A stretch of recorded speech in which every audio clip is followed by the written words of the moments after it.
week. That's going to do it for Week 8. So let's take a look at where the teams stand. Immortals is in first place, and Cloud9 and Counterlogic Gaming are tied for second.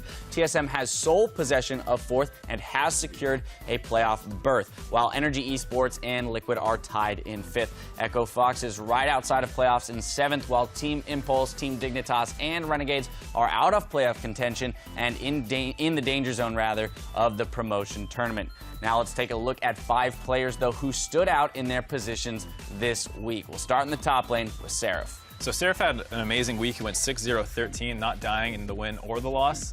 He really put a lot of work into both games, and it's unfortunate that they had to lose the first game of the weekend, but he's looking like he's going to be a monster for Renegades in the future. Yeah, very solid addition. They'll be happy to have him up there in the top lane. We're going to move to the jungle. We're going to find Moon. Yeah, Moon had statistically his best performance, most kills, most deaths that he's had in his career in a game in the LCS. He had that great Baron steal, would put them back in the game against Liquid, and all around is showing that maybe this is what this guy is made of, and maybe this is what Energy saw when they picked him up on the squad. Yeah, I think his game today cemented it, that early risky gank plus the Baron first steal. blood. Yeah, exactly, got that first blood. So that's the kind of Moon they're going to be looking to have for the remainder of their games to stay in that playoff picture. Our OP mid laner is going to go to Jensen. I mean, Jensen is one of those players, we've put him up here many times before, but never ceases to amaze us with his mechanical skill on these champions. We see Varus snipes, his ability to engage, disengage. He's quick on the cleanses. Even though today he got the cleanse and still got first blooded,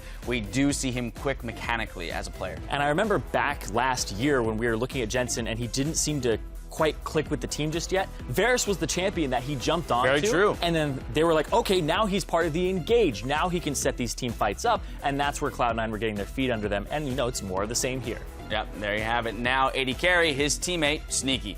Sneaky's one of those players who I think sometimes doesn't, like everyone always says underrated. It's not like it's underrated. Everyone knows Sneaky's a monster, but it's just not flashy all the time. Right. And he played 2 amazing games this weekend, but it wasn't like he was going out and doing crazy stuff the way, you know, High and Rush do it. His teammates get a lot more attention, but he had some amazingly timed rocket barrages and Foss bombs to pick up kills on like Elisa's coming down. And so he overall had probably the best performance of C9 this weekend, even though if it might not garner the most attention. Absolutely. Last but not least, our support, our third member of the C9 roster, High. Yeah, High makes it to our OP support here. He did get caught out a lot, so those are misplays. But when he did get caught out, he played getting caught out pretty correctly. You can't Making the most of a bad situation. He made getting caught out look like the new thing. He would ulti and run in circles and buy time, and he had a shot call from a deficit in yesterday's game.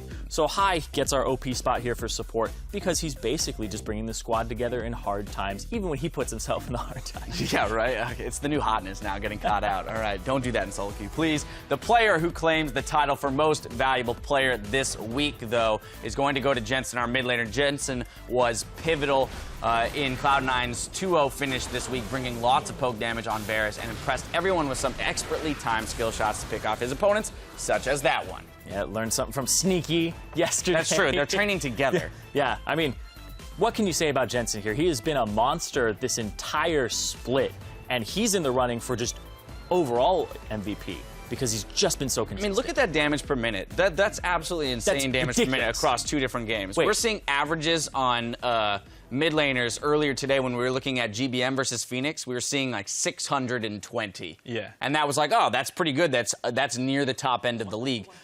1,200 and 900 DPM is absolutely nuts.